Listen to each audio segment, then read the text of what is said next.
In the real world, human beings connect with one another using ancient and species-defining systems of coded messages. We call this language. But as much as language connects, it also divides. Different languages can seem incomprehensible and bewildering.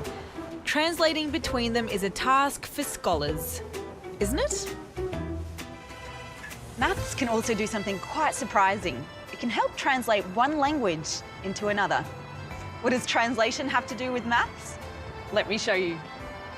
This is the Mitchell Library in Sydney.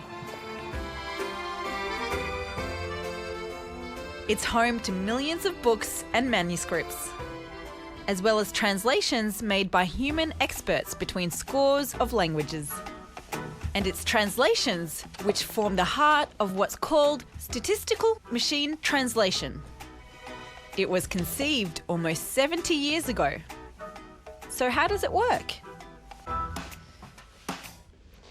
Here's an old favourite, The Three Musketeers, which has the famous line, all for one, one for all. But of course, that's an English translation of the French original, which says, tous pour un, un pour tous. These two sentences mean the same thing. And statistical machine translation doesn't need to understand either language, just that if this sentence comes up, it probably means this. This system is different because it isn't learning a language, and it doesn't translate word for word.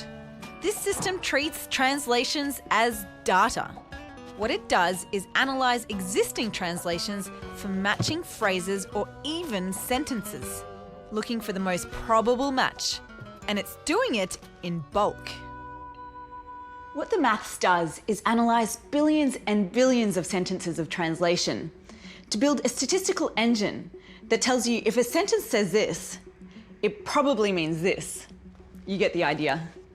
These systems are consistently getting more and more accurate. And this one should theoretically be a dab hand when it comes to translating idioms. These common phrases like dab hand are not deducible from a translation of the individual words. But let's test it.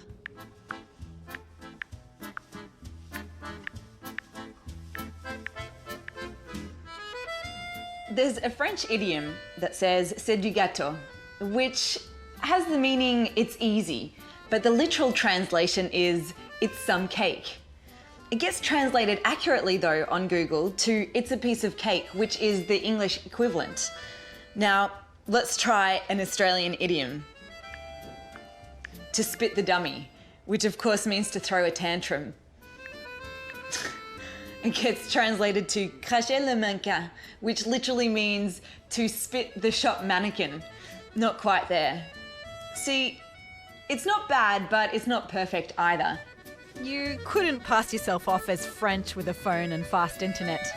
Nevertheless, rather than attempting to teach computers a language, this system based on numbers and probability is forging new ground. The system is getting better the more translations it analyses. And it seems to have found previously unknown patterns common to multiple languages that help it achieve even more translations. It's digital tools like these that are becoming ever more indispensable. And I find it fascinating that so many are based on a good understanding of maths and probability.